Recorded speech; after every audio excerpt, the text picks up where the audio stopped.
Welcome back to our channel JK exemplified. और आज आपके साथ मैं पॉलिटी का थर्ड लेक्चर शेयर करूंगा। और पॉलिटी करंट अफेयर्स में 4 लेक्चर बनेंगे, तो ये थर्ड है, इसके बाद एक और बनेगा, वो लास्ट होगा। तो इसमें पहला टॉपिक इंपॉर्टेंट है अपॉइंटमेंट ऑफ जजेस। तो इसमें कौन कौन से आर्टिकल्स इंपॉर्टेंट है कॉन्स्टिट्यूशन के? Article 124 clause 2 and article 217 of the constitution. 124 clause 2 करता है सुप्रीम कोर्ट के लिए जजेस के लिए, और 217 हाई कोर्ट के जजेस के लिए। कैसे होती है appointment? By president in consultation with collegium. तो ये विद 3 जजेस केसेस ये इन्होंने किया कि कंसल्टेशन इज़ मैंडेटरी। तो बाकी इसका डिटेल्ड आपको मेंस में बताएंगे।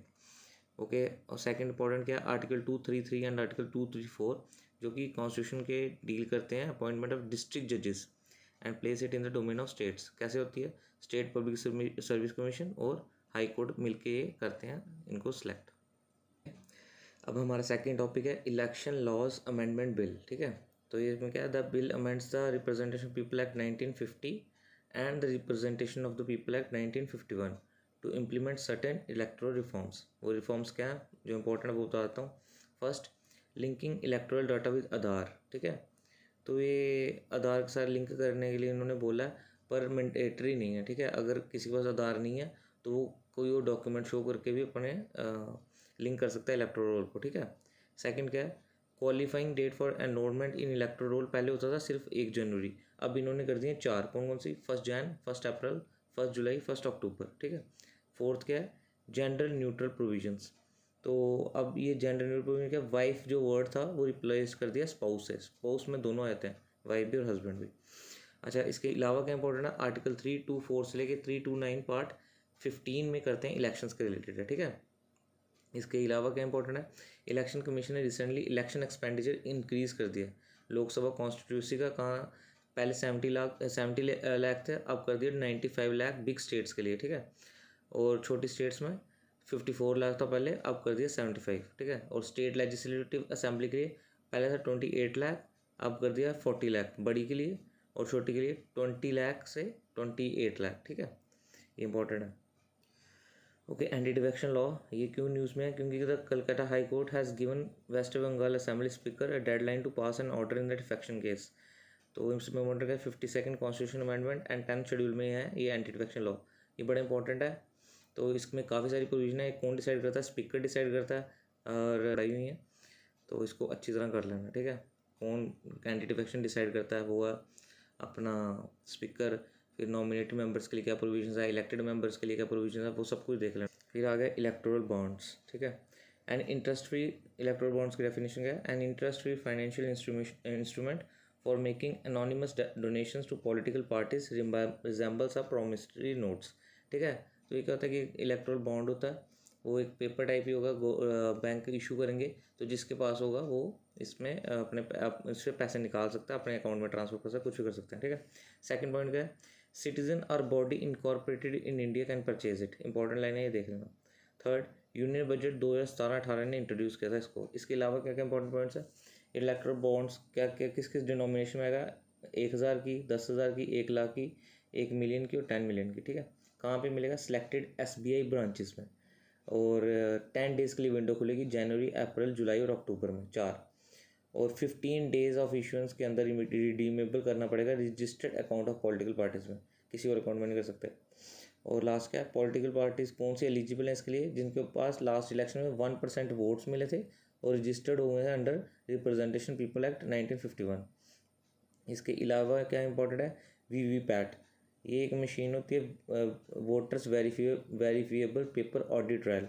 इसमें कहता है कि जब आप किसी EVM पे क्लिक करोगे और वोट दिया जाएगा, तो वे ये जो मशीनों की VVPAT, ये एक प्रिंटेड स्लिप उसकी जिसके खाते में वोट गया उसका एक प्रिंटेड स्लिप नीचे बॉक्स में डाल देगी, ताकि बाद में जब काउंटिंग होगी तो पता चल जाए कि वोटिंग सही हुई है या गलत हुई है। ठीक है। अच्छा, इसके इंपॉर्टेंट आपको अलग मैं बताता हूँ, मॉडल कोड ऑफ कंडक्ट। ठीक है। ये क्या होता है? ये गाइडलाइंस होती है जो इलेक्शन कमीशन इशू करती है। कब से कब तक? जब इलेक्शन अनाउंस हुआ है till the result is announced, तब तक ये लागू रहती हैं। अगर ये मैंने आपको डाटा दिया हुआ है EVM के रिलेटेड। ठीक है। तो ये आप देख लेना। EVM क्या होता है? एक micro controller based portable instrument होता है जो डिज़ाइन किया जाता है इलेक्शन के लिए। ठीक है। सेकंड, इसके दो पार्ट होते हैं, कंट्रोल यूनिट और बैलोटिंग यूनिट, ठीक है। थर्ड क्या है, EVMs do not require electricity and run on ordinary battery, ये देख लेना इंपॉर्टेंट है, ठीक है। इसके अलावा क्या इंपॉर्टेंट है कि 1988 में new section 61A was inserted in the representation of peoples act 1951 empowering election commission of India to use electronic voting machines, ठीक है। Next point, an EVM being used by ECI can record a maximum 2000 votes. EVMs can cater to a maximum of 64 candidates, including none of the above. There is provision for 16 candidates in one balloting unit. The arrangement of names of candidates in ballot paper is in alphabetical order. First, candidates from national political parties figure and then from other state registered parties. तो ये सारे facts हैं, इसमें कुछ explain करने वाला नहीं है, ये सेल्फ एक्सप्लेनेटरी, आप इनको अच्छी तरह पढ़ लेना। नेक्स्ट टॉपिक हमारा डीलिमिटेशन कमीशन। अभी रिसेंटली JNK में भी डीलिमिटेशन कमीशन का बड़ा सारा शोर था, तो आप इसमें एक क्वेश्चन एक्सपेक्ट कर सकते हो, इसलिए इसको अच्छी तरह पढ़ लेना। जो मेन पॉइंट्स है वो आपको मैं डिस्कस कर देता हूँ। ये कौन से आर्टिकल के अंदर होती है? Article 82, parliament's enacted delimitation act after every census establishing a delimitation commission. और under article 170 states get divided into territorial constituencies. Delimitation कितनी बार कॉन्स्टिट्यूट हुआ? 4 टाइम्स, 1952, 1963, 1973 एंड 2002। कौन अपॉइंट करता है इसको? President, and its orders have force of law and can not be challenge before any court. इसकी composition क्या इंपॉर्टेंट है? ये 3 मेंबर्स होते हैं for each respective state slash unitary. पहला कौन सा? अ सर्विंग और रिटायर्ड जज of supreme court as chairperson. Second, chief election commissioner और election commissioner nominated by chief election commissioner. और लास्ट कौन है? State election commissioner of concern state and union territory. तो ये इंपॉर्टेंट है, थोड़ी बहुत प्रोविजंस है जो वो आप लोग देख लेना, JNK के रिलेटेड ये इंपॉर्टेंट रहा है और आपको इजीली अवेलेबल हो जाएगा। उन्होंने कितनी सीट्स बढ़ाई हैं, JNK में 6 बढ़ाई हैं और कश्मीर में सिर्फ 1 बढ़ाई है। ये सब चीज़ें आपके लिए काफ़ी इंपॉर्टेंट है, ये देख लेना, ठीक है। अच्छा, एक नया कंसेप्ट आया फ्लोटिंग कॉन्स्टिट्यूंसी। ये क्या है? जो कश्मीरी पंडित ऑर्गेनाइजेशन है उन्होंने प्रपोज किया कि फ्लोटिंग कॉन्स्टिट्यूंसी बने which would be reserve for contesting and voting only for Kashmiri Pandit migrants from JNK on similar lines as in Sikkim. तो ये सिक्किम में ऑलरेडी है और JNK कश्मीरी पंडित ये अपने लिए मांग रहे हैं, ठीक है। तो the only floating constituency of India कहाँ पे है? Sangha model for Lama Sanghas in Sikkim is backed in the constitution of India under article 371 clause F, ठीक है। लास्ट इंपॉर्टेंट लाइन क्या है? It is a constituency without any geographical boundaries and one for which only Buddhist monks registered with 51 monasteries within the state can contest and vote। ये important था, देख लो, floating constituency news में था, तो ये इस पे क्वेश्चन आ सकता है। अच्छा, नेक्स्ट इंपॉर्टेंट है 100 ईयर सेलिब्रेशन हुई अभी recently, all India presiding over officers conference, ठीक है। तो PM announced sleeve of measures, काफ़ी सारे मेजर उन्होंने अनाउंस किए स्ट्रेंथन द डेमोक्रेसी। फर्स्ट क्या है? 1 नेशन 1 लेजिस्लेटिव पोर्टल। तो ये एक टेक्नोलॉजिकल बूस्ट है पार्लियामेंट्री सिस्टम में, जिससे कनेक्ट करेंगे all state assemblies in the country, ठीक है। Second, AIPOC is apex body of the legislature in India founded in 1921। तो इंपॉर्टेंट है क्योंकि 100 ईयर सेलिब्रेट किया, तो ये 1921 में इस्टेब्लिश हुई थी। Last, historic resolutions like women's right to vote in 1925 और पास इन द कॉन्फ्रेंस। तो इंपॉर्टेंट है। ओके, तो नेक्स्ट हमारा इंपॉर्टेंट टॉपिक है CBI। क्यों इंपॉर्टेंट है ये? क्योंकि centre brings ordinance to extend tenure of ED CBI directors from 2 years up to 5 years. पहले 2 ईयर्स था, अब 5 ईयर्स करने के चाहते हैं, ठीक है। ऑर्डिनेंस पास कर दी तो हो गया। Second, it derives it's power from the Delhi special police establishment act 1946। Third, CBI comes under the ministry of personnel public grievances and pension. तो ये मिनिस्ट्री ऑफ होम के अंदर नहीं है, ये देख लो किसके अंदर है, ठीक है। Last, the establishment of the CBI was recommended by the Santhanam committee on prevention of corruption. तो ये इंपॉर्टेंट कमेटी है, ठीक है। इसने काफ़ी सारी करप्शन को रिमूव करने के लिए रिकमेंडेशन थी, उसमें एक ये भी थी कि CBI की क्रिएशन करो, ठीक है। नेक्स्ट टॉपिक हमारा ED। ED is a law enforcement and economic intelligence agency responsible for enforcing economic laws and fighting economic crime in India. तो एनफोर्समेंट डायरेक्टोरेट मेनली रिस्पॉन्सिबल है इकोनॉमिक लॉज को enforce करने के लिए और फाइट करने के लिए इकोनॉमिक क्राइम, ठीक है। सेकंड पॉइंट क्या है? ED is administered by the department of revenue under the ministry of finance. तो ये इंपॉर्टेंट है, ये देख लो, department revenue under ministry of finance. Last, ED enforces the following laws. दो मेन इसका काम है कि 2 इंपॉर्टेंट लॉज इनको इंप्लीमेंट करना होता है। पहला कौन सा? फॉरेन एक्सचेंज मैनेजमेंट एक्ट और दूसरा PMLA, prevention of money laundering act. Next topic है प्रेस काउंसिल ऑफ इंडिया। तो ये क्या है कि press association has raise concern over the PCI as the government has not yet appointed its new chairman despite a vacancy. तो काफ़ी सारी organisation के साथ ऐसे ही हो रहा है, तो इसलिए ये भी न्यूज़ में आई। सेकेंड इंपॉर्टेंट लाइन क्या है इसकी, the press council of India was constituted in 1966 as an autonomous statutory quasi-judicial body under the Press Council Act 1965। और लास्ट इंपॉर्टेंट लाइन कौन सी इसकी, the council act as a moral watchdog for Indian press. और composition क्या है इसकी, a chairperson to be nominated by chief justice of India and 25 other members, tenure 3 years, provided that no member could hold office for a period exceeding 6 years in the aggregate. तो press council of India की वजह से हमारी Indian जो press है वो काफ़ी अच्छी है, क्योंकि ये काफ़ी अच्छा काम करते हैं, तो इसमें इंपॉर्टेंट है। बाकी आपको मेंस में बताएंगे कि इसके क्या क्या फ़ायदे हैं, क्या नुकसान है, वो सब चीज़ें। अच्छा, ये इंपॉर्टेंट टॉपिक है क्योंकि रिसेंटली न्यूज़ में था, नेशनल कमीशन फॉर सफाई कर्मचारी। तो नेशनल सफाई कमीशन फॉर सफाई कर्मचारी इस्टेब्लिश कौन सी ईयर में थी, 1993, as per the provisions of the NCSK act 1993, initially for the period up to 31 March 1997। ठीक है, लेटर क्या हुआ था, इसकी वैलिडिटी इंक्रीज कर दी थी up to 2004। However after 2004 the tenure of NCSK has been extended as a non statutory body from time to time through resolution. The tenure of present commission is up to 31 March 2022। अच्छा, role क्या है इसका, पहला, give a recommendation to government regarding specific programme for welfare of safai karamchari, तो उनके लिए तो उनका वेलफेयर देखेगी। Second, monitor implementation of prohibition of employment as manual scavengers and rehabilitation act 2013। Last क्या है, inquire into complaints regarding contravention of the act. अच्छा, एक इम्पॉर्टेंट टॉपिक है स्टार कैंपेनर। तो ये अभी रिसेंटली इसको डिक्रीज़ किया है 40 से 30 पॉलिटिकल पार्टीज़ के लिए जो रजिस्टर्ड है, और 20 से 15 कर दिए जो अनरिकॉग्नाइज पॉलिटिकल पार्टीज हैं। ठीक है, अगला टॉपिक हमारा सेंट्रल विस्टा प्रोजेक्ट। ये क्या है, सेंट्रल विस्टा प्रोजेक्ट, ये ट्रायंगुलर पार्लियामेंट बिल्डिंग और कई सारी बिल्डिंग बनानी है, तो ये इंपॉर्टेंट टॉपिक है। बस आपको क्वेश्चन आएगा सेंट्रल विस्टा प्रोजेक्ट क्या है, तो ये देख लेना कि ट्रायंगुलर पार्लियामेंट बिल्डिंग जो न्यू बना रहे हैं उसके लिए। अच्छा, हमारा नेक्स्ट इंपॉर्टेंट टॉपिक है पैसा एक्ट 1996। तो ये क्या है, panchayat extension to schedule areas act. ठीक है, तो ये क्यों इंपॉर्टेंट न्यूज़ में था, क्योंकि अभी रिसेंटली 25th ईयर इसके मनाया गया है, और एज अ पार्ट ऑफ आज़ादी का अमृत महोत्सव।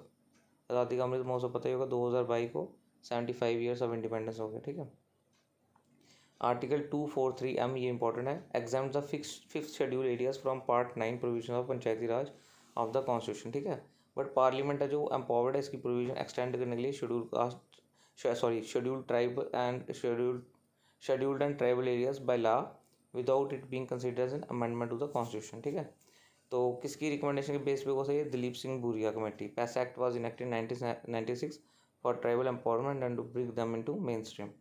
अच्छा, पैसा एक्ट की इंपॉर्टेंट लाइन है, इसको कहते हैं constitution within the constitution. ठीक है, क्यों, क्योंकि it extends the part 9 of the constitution to 5th schedule areas of 10 states under clause 1 of the article 244 with certain modification and exception.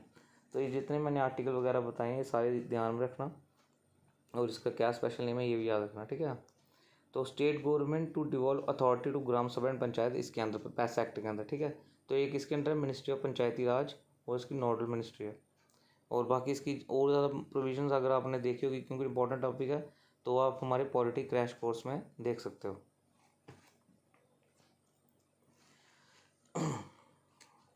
Forest rights act 2006 ये बड़ा landmark law था, तो इसको देख लेना क्यों।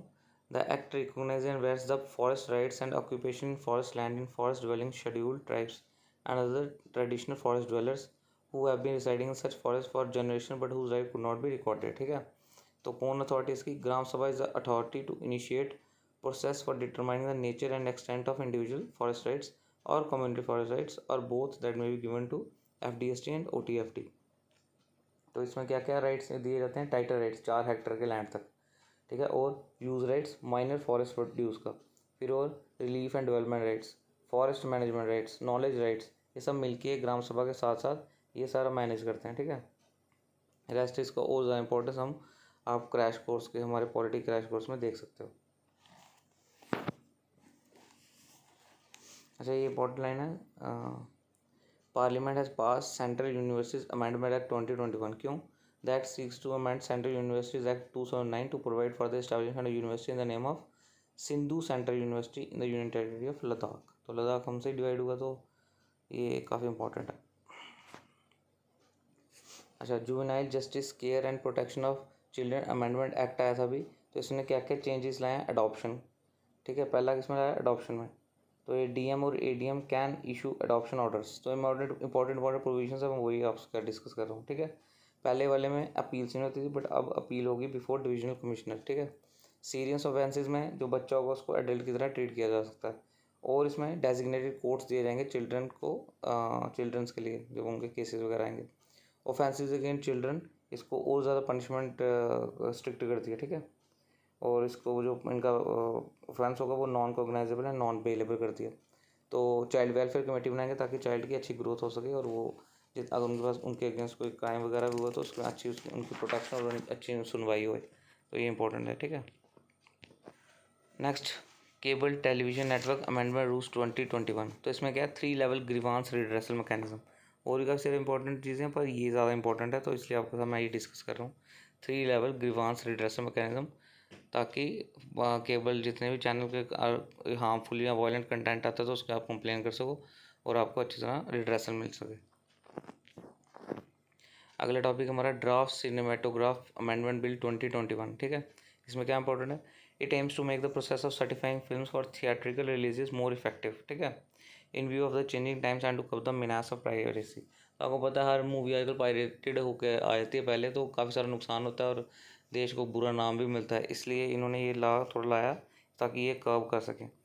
और क्या इसमें सब categorise viewing into age based classification such as under age +7+, ठीक है। तो 13 साल 16 साल अलग अलग लाया कि मूवीज़ को अलग अलग करेंगे। पहले पहले क्या होता था? एडल्ट, चिल्ड्रन, स्पेशल व्यूइंग, ऐसे करके 4 ही कैटेगरीज थी, पर अब इन्होंने काफ़ी सारी कैटेगरी बनाई है। सेकंड क्या है? Provisions to penalise film piracy with jail term and fine, ठीक है। Third, provisions to grant certificate to film for perpetuity, ठीक है। पहले पहले कितने होते? 10 साल, अब इन्होंने परपेचुइटी करने के लिए किया। अच्छा, central board of film certification, ये इसके कारण इंपॉर्टेंट है। तो central board of film certification headquarter का इसका मुंबई, 9 रीजनल ऑफिस हैं। CBFC is a statutory body under section 3 of the cinematograph act 1952, narcotic drugs and psychotropic substances act, ठीक है, NDPS एक्ट। इसकी की प्रोविजंस क्या क्या दी हैं? The act regulate certain operation such as manufacture, transport and consumption related narcotic drugs and psychotropic substances. Second, financing certain illicit activities such as cultivating cannabis and harboring person engaged in those actions is an offense, ठीक है। People found guilty can be punished with rigorous imprisonment of at least 10 years, extendable up to 20 years, and a fine of at least ₹1 lakh. The new provision has been given retrospective effect from May 1, 2014। तो ये देख लो कि retrospective effect का होता है कि कोई भी लॉ पीछे से अगर हम पिछली किसी बैक डेट से हम इम्प्लीमेंट करते हैं तो वो होता है रेट्रोस्पेक्टिव। तो ये इंपॉर्टेंट है इसमें। National doping agency, national doping bill 2021। तो ये क्यों इंपॉर्टेंट है? क्योंकि statutory framework for the operation of the NADA, the national doping test laboratory and other dope testing laboratories, ठीक है। Second, it gives NADA powers of investigation, levying sanctions for anti doping rule violation and the powers of inspection, sample collection and sharing and free flow of information, ठीक।